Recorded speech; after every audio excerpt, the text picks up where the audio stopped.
Vice President Dr. KWABENYA has cautioned that the Kufuor administration's ambitious plan to move Ghana beyond aid could be derailed if the myriad of problems with land administration are not tackled. He says government therefore plans to streamline land management in the country and enable the mortgage market flourish. The administration is also expected to digitize records at the various agencies at the Lands Commission before 2019. The Vice President said this when he paid a surprise visit to the Lands Commission Tuesday morning. Latif Idris has more. Ghana's land management system is saddled with so much inefficiency. The challenge has given way to an outlawed group dubbed land guards. These individuals have been going around destroying properties, shooting and killing people who confront them to litigate over pieces of lands across the country.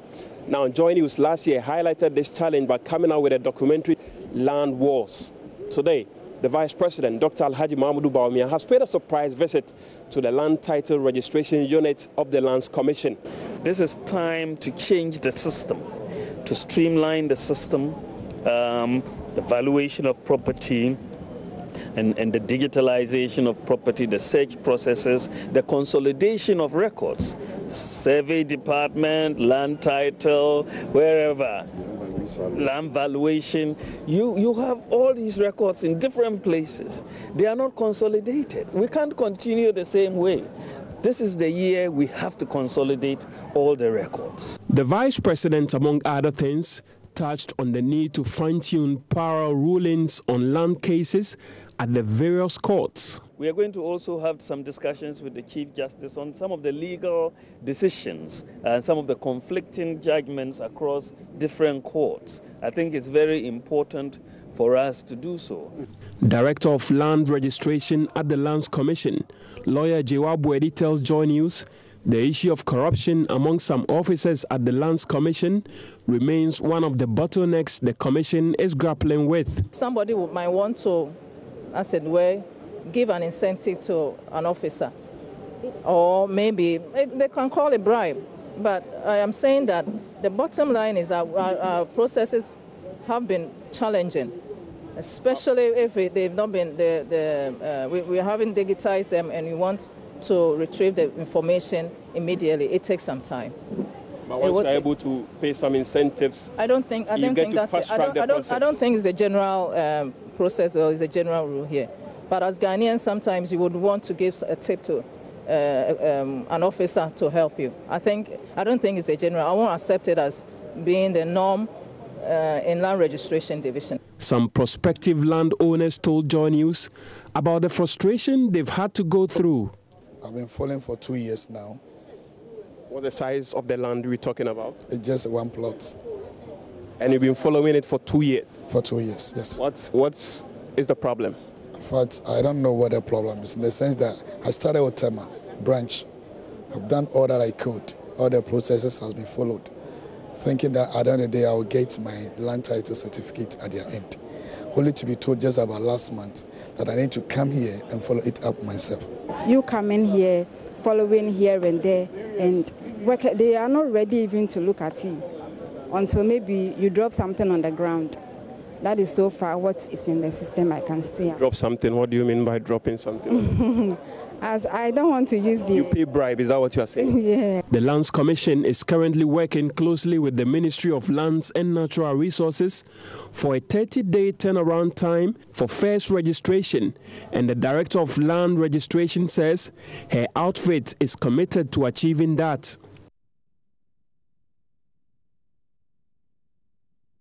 Four persons died Tuesday morning when a Mercedes Sprinter bus they were traveling on reportedly burst its tires and rammed into a concrete partition on the Accra Swarm Road.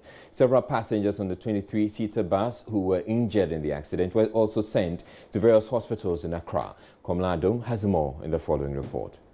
The accident, believed to have occurred at about 6 a.m. Tuesday, drew tens of onlookers to the scene. From multiple witness accounts, a blue 23-seater Sprinter bus carrying passengers from Isawam headed for Accra burst a tire and lost control on the highway. Frank Naro is a driver who works around this area, and he recounts what he saw. He fears many people may have died in Tuesday's accident. Anna, me car says, and I'm going to mean to say, pine. And I'm saying, I didn't hear any old Dimrikai bar.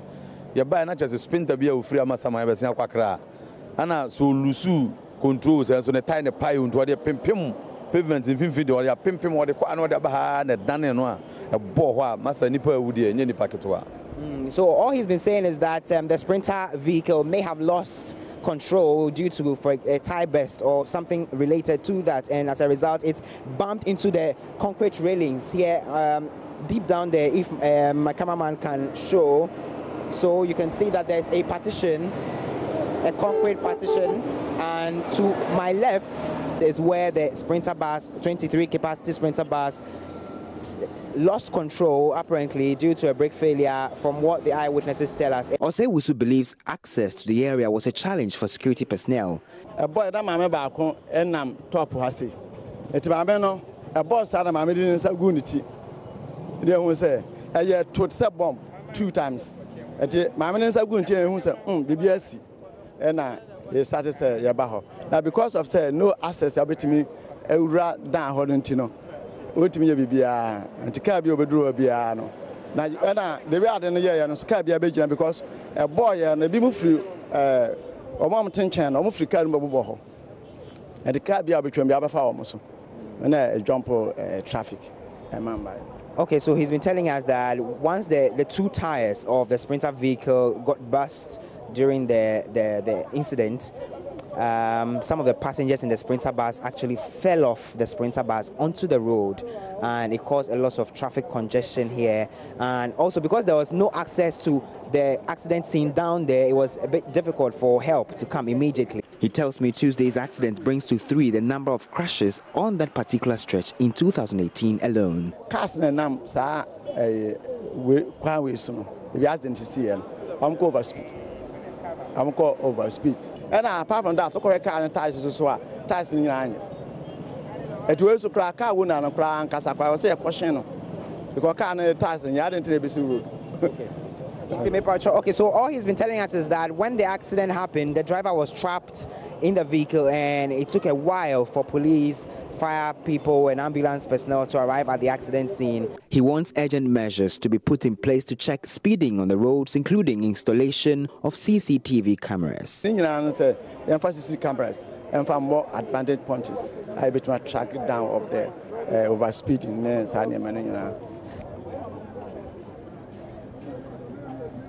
The incident caused heavy gridlock for hours on the stretch as police and fire personnel labored to tow the vehicle to the Mile 7 District Police Headquarters. Sources at the police station reveal the bodies of the 4 who perished instantly have been deposited at the police hospital morgue. As you can see, the mangled vehicle of early Tuesday's accident, which happened at Tantra Hills, we are told that 4 people have been confirmed dead. Several others are in critical condition. We are told some of them are at the police hospital, the Achimota hospital, and many other hospitals across the country. And if my cameraman can get a bit closer, he will see the impacts of accident. Blood stains all over the place.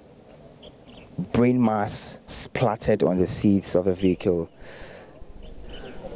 and the vehicle is completely mangled, especially the frontage. ASP Fiatenge is public relations officer of the Accra Region Police. From what the police have now, we can only confirm of the 4 that have lost their lives. But as to those who have sustained injuries, we do not know, because by the time we got there, some people have assisted in taking them to various hospitals that the police is presently trying to locate. For now, we do not know the cause of the accident, but we suspect that it may be as a result of a bus tire that led to the accident.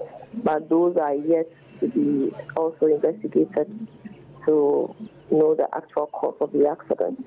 And also, what we also know is that those who have passed on are all male.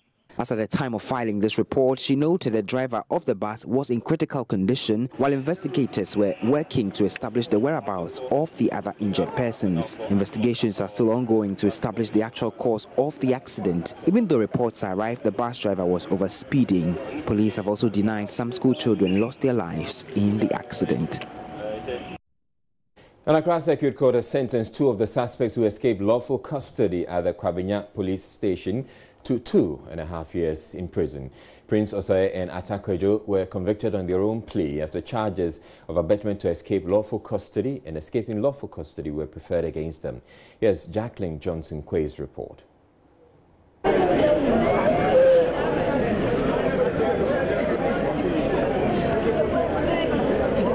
Family and friends of 27-year-old Prince Osei and Atakwejo 20 could not hold back their tears at the court premises when Circuit Court Judge Justice Abuaji Tando handed down a 2.5-year sentence each to the two KWABENYA escapees.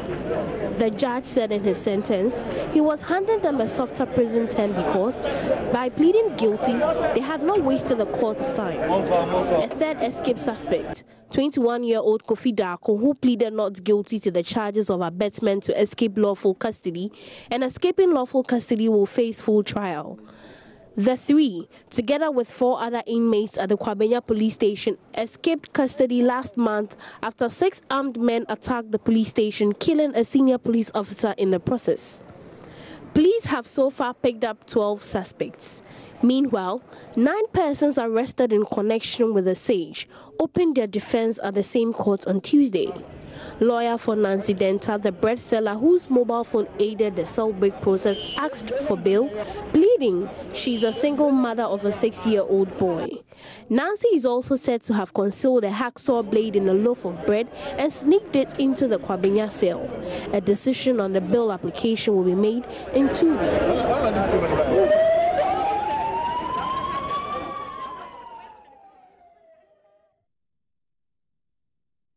Right, so let's bring you some background of 2 escapees who have been convicted today. So the very first one is Prince Osei. So Prince Osei is of Ghanaian nationality. He's aged 27 years. And the reason for his first arrest is unlawful possession of firearm. But his conviction right now is 30 months, and that is for escaping lawful arrest. And his profession is actually be a scrap dealer.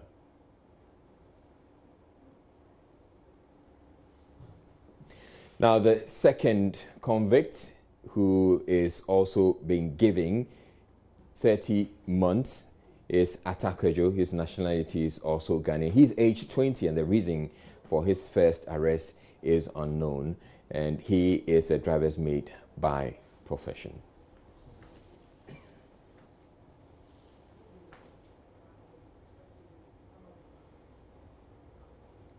In other news, the Gasa Municipal Assembly has shut down an illegal landfill site at Oblogo near Wager, which residents complained was letting off an extremely offensive odor.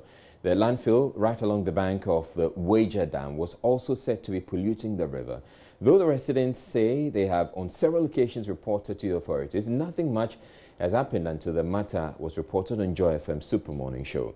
JoyNews' Daniel Dazi was there. Tension was high as the illegal dump site at Oblogo in the Gasa municipality here in Accra when youth of the area attempted to prevent the JoyNews team from capturing the scene.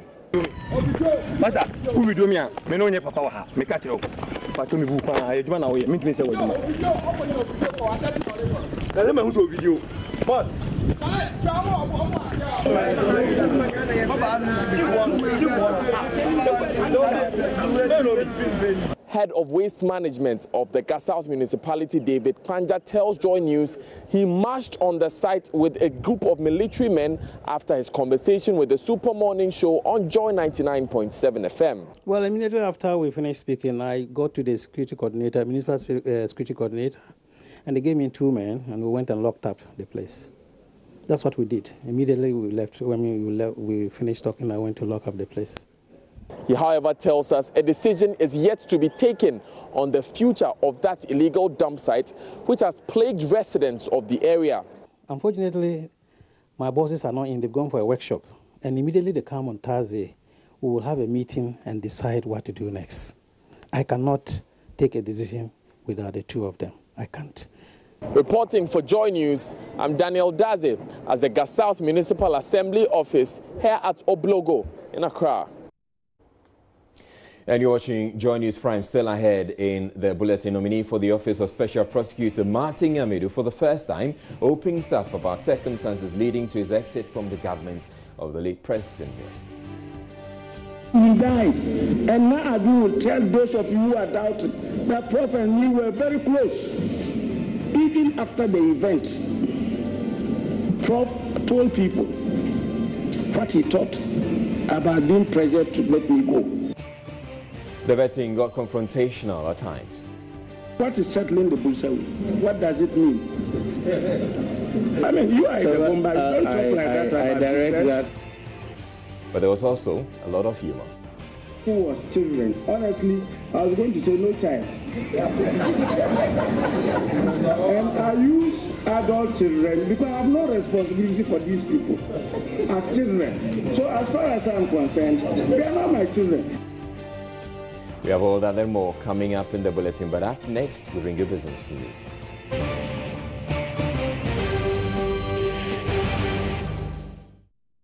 Hello, good evening to you. Time now for business. Now, telecommunications giant MTN Ghana is expected to do an initial public offering to issue 35% of its shares to the public by the first quarter of the year. The Ghana Stock Exchange, which announced this today, said the company has submitted a prospectus and expecting approval from managers of the Bourse and the Securities Exchange Commission.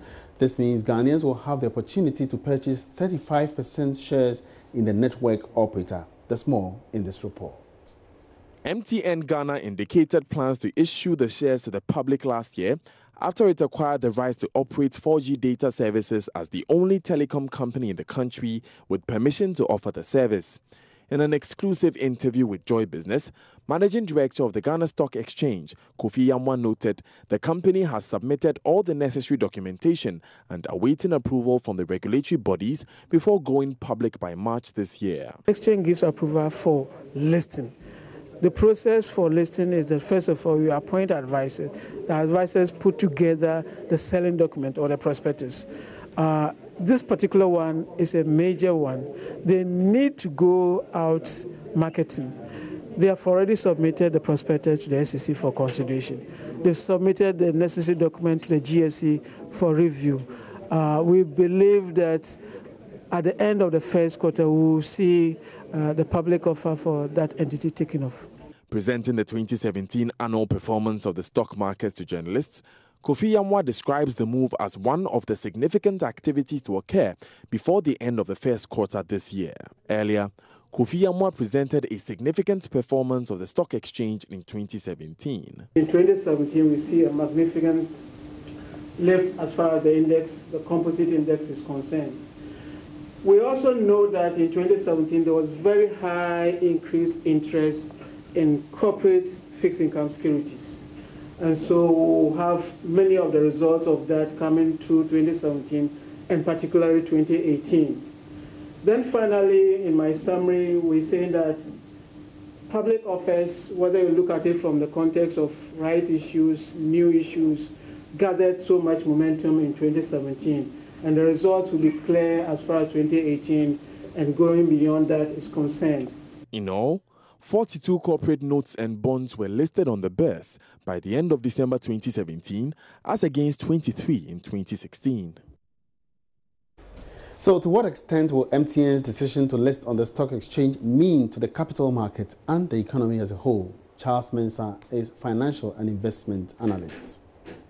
Of MTN and the number of customers they're serving and the revenue streams that they're getting. So they're giving part, or they're allowing Ghanaians to participate. I think it's a good news. It's a very good news because it's equally listed on the South African market. They're pretty huge when you follow them. So it's a good news for us. Okay, what impact do you think it could have on Ghana's stock exchange? Because like you rightly said, when you look at the value of MTN, it's quite, something substantial. What impact do they have on the stock exchange? I think it's a positive, it will have a positive impact. Look, the future is fintech, technology and finance. And everybody knows that MTN is leading in those perspectives. They are bringing new products almost every now and then. They are competing with the banks in their space. Profitability is equally growing. Now, if these two things are happening, Ghanaians will benefit because the likely shareholders will be Ghanaians. And the fund managers, especially those who are managing second-tier pension fund, who are managing third-tier fund, voluntary fund, would have companies to buy into, because we don't have too many industries in the market. If you look at the stock market properly, in terms of industry, I don't see any communication company listed. So it will be the first thing. And I think I'm happy because I spoke on this a couple of years back, stating that, look, we ought to have some policy attached to the renewal of licenses, so that if you play in the market for 5 years, be it bank, be it insurance, be it telcos, after 5 years, when when your time comes for a policy to be renewed or license to be renewed, we can tie it now. You have to list a certain percentage, a minimum of 25% on the stock market.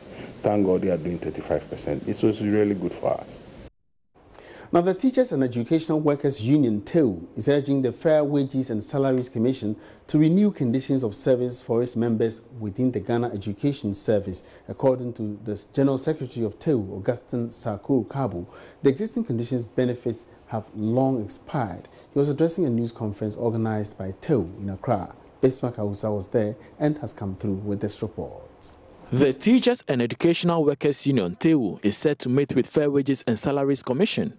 One of the union's expectations is bringing finality to the process of reviewing and revising conditions of service for its members, including those of the Ghana Education Service. Augustine Kabu is General Secretary of TAU. In any CBA, in accordance with the Labour Act 651, have a lifespan, and the lifespan of every CBA varies from institution to institution. In this case, we are talking of Ghana Education Service, where the lifespan is every 2 years, and it's been expired since 2006 till date. That is where our worry is. We have made various attempts previously to engage management in terms of reviewing these conditions of service, and it has not proven successful. But the glad news, or the good news, is that finally we've gotten to that stage, and as I'm talking to you now, from this press news conference, I am just moving into negotiations with Fair Wages and Salary Commission. That is the good news. Mr. Kabu is also reminding government to make full payment of salary arrears it owes its members.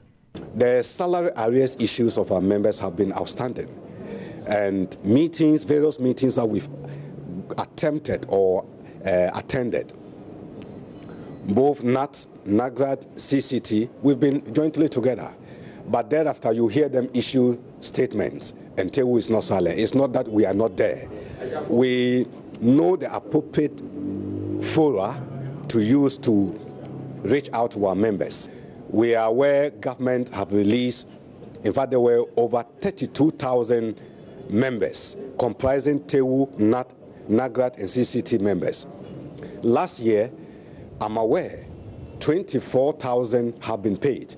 That is those who have been audited, and they have provided valid information, which Auditor General and Ghana Education Service have validated. They paid those ones. The outstanding one is about 12 to 14,000. The union says it is committed to working with all social partners towards building harmonious industrial relations where all issues affecting its members will be addressed peacefully.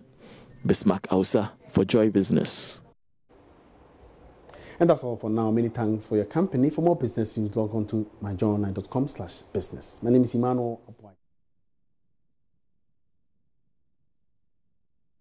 Welcome back to JoyNews Prime. Now, former Attorney General and now nominee for the Office of Special Prosecutor Martin Amidu has opened up about falling out with the late President Mills, who he served as Attorney General. Appearing before Parliament's Appointments Committee Tuesday, he explained he quit because he believed the President lost trust in him. Martin Amidu insisted he was not fired for insubordination, as had been reported. So the whole idea about me being sacked and all that, there is a court judgment, and indeed the government before it left was pulling its legs from paying my benefits, and the present government, if they paid at the last end before they even paid some of it, my interests are still piling. my official car since 2012, the court ordered it. It's still hanging there. But I'm following it. So anybody who gives the impression that I was dismissed for insubordination should go to the court and read the judgment and the terms of settlement. And there's a new Attorney General who should be able to make that available. So don't let us. And you see, let me say one thing. Professor Mills was a very close friend, and I was a very close confidant and advisor. And I'm saying that His Excellency Sir Bibaku Mensah, his secretary, and Colonel Lawson will tell you that there is no week he doesn't send for me specifically until the 13th. I don't know who asked him to call me and my brother's wife and put those questions to me. That's when I thought there was breach of trust. So I told him, I won't serve you again. I said it, that there's a breach of trust. You asked me to come as a friend.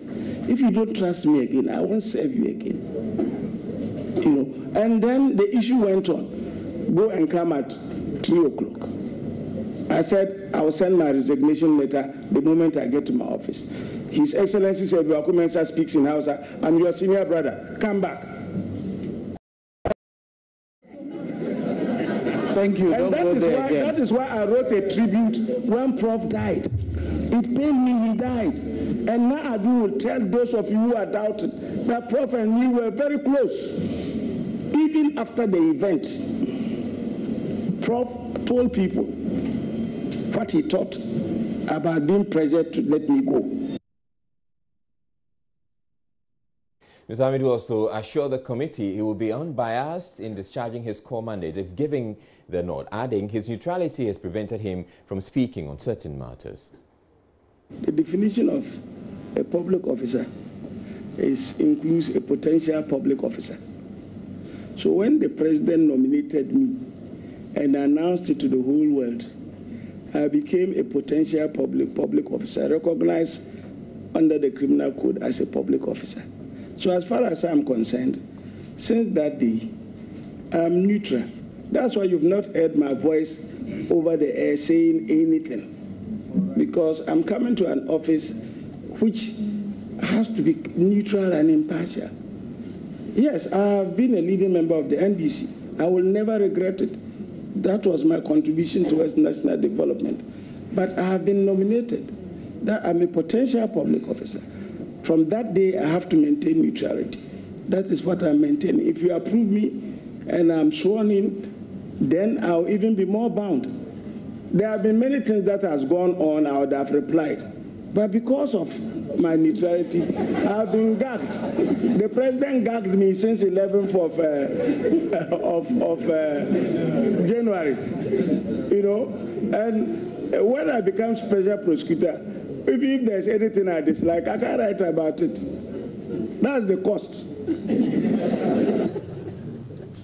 In the vetting, which lasted over 8 hours, the former AG conceded he accepted the nomination by the president as special prosecutor to try, but not to succeed, adding that the integrity of his deputy and staff should be of much interest to the Ghanaian public.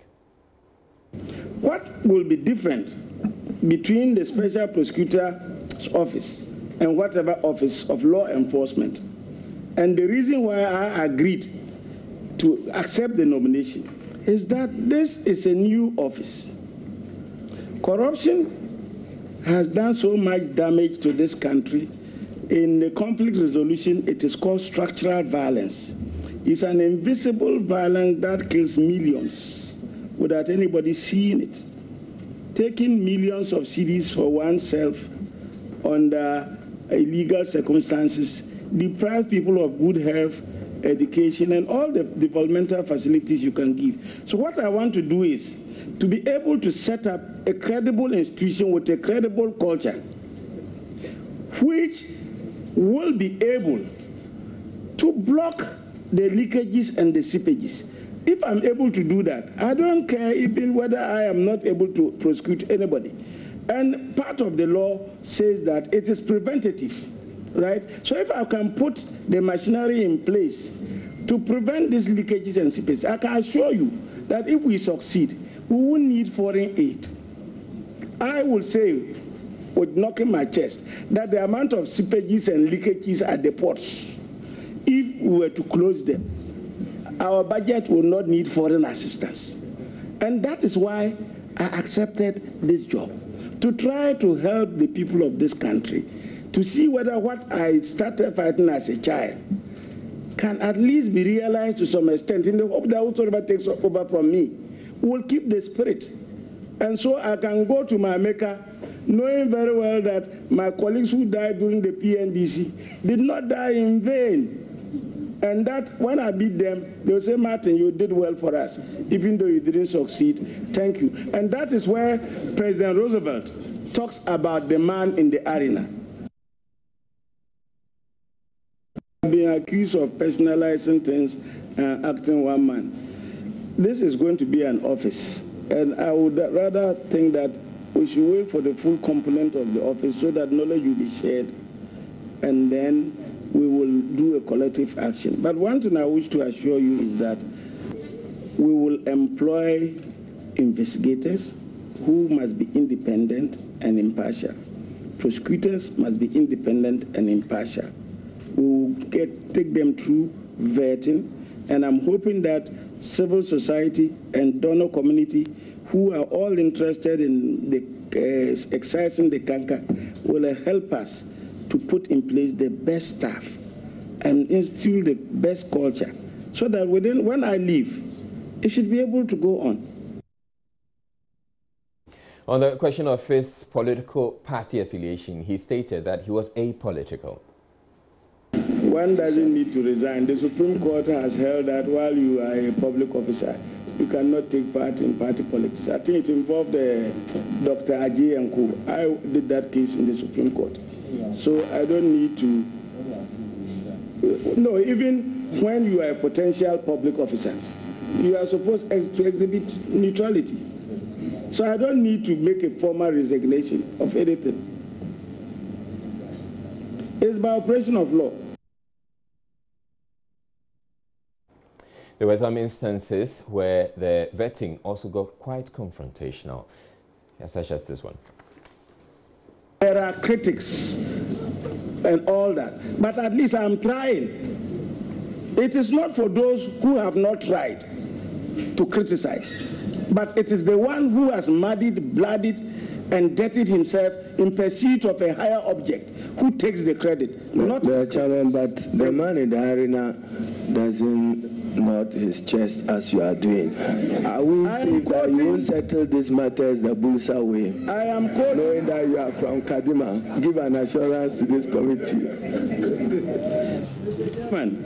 I think that it is unacceptable for the minority leader to use a tribal epic to describe a whole people. I think that that is a little bit, no, it's offensive to the tribe, you know, and I think that it is not fair. What is settling the Bulsawi? What does it mean? I mean, you are in the Bomba, you don't talk like that. I direct that part be taking off the record. He intended it as a joke. I think if the Bulsa way is offensive, he should not make derisive remarks about Bulsas. I will never do that about the Gombes.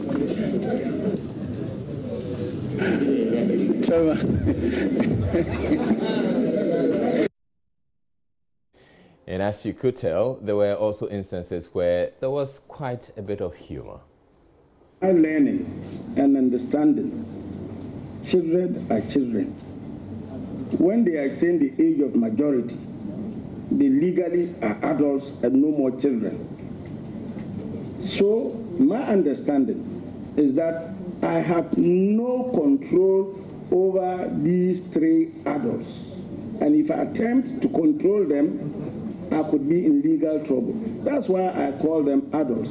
But biologically and legally, when they were kids, they were my children. That's my opinion. So do they cease being your offspring? Do they cease being your children? Because they don't cease being my offspring. They are my adult companions for whom I will do anything because of the blood connecting between me and them. But they are not, strictly speaking, children.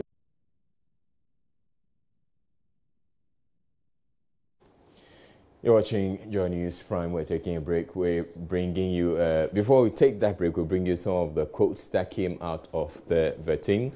So there was a point where he had to say, I was nominated to the Supreme Court in 1999. I turned it down. The position of SPI deems with a passion I have fought through my life. It's not the money, else I would have gone to the Supreme Court and retired on my salary. I accepted this because there is a job to do. I'm a credible person who will do this fairly, transparently, without discrimination.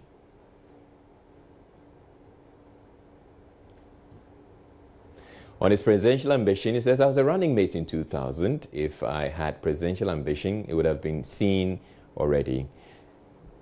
I don't even have money to bring people here to feed them. I'm not the type who has resources to run presidential ambition.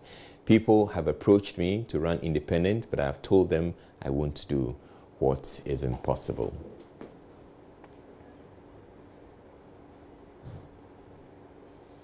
Now, the measure of the OSP success, or the Office of the Special Prosecutor success, says the success will not be measured by the number of people in jail, but the measure of the integrity of the organization I will leave behind.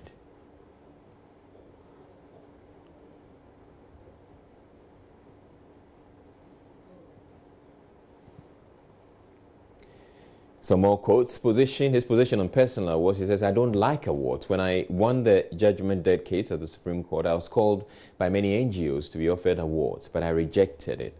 I don't take awards. I refuse them. I always say it is not about me. And this was really humorous. I am a shy person. He actually said that. I don't like having the cameras on me. Even the camera on me now at this vetting is a problem for me.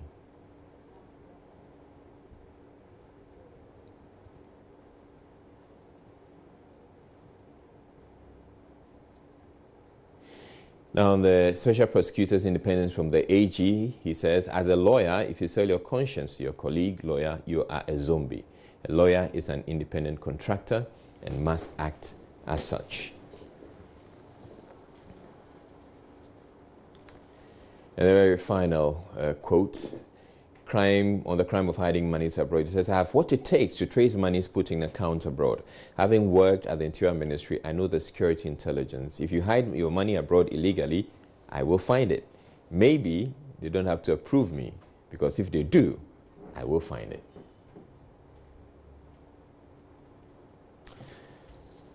So those are some of the interesting quotes that came off the vetting of the nominee for the Office of Special Prosecutor, Martin Amidou.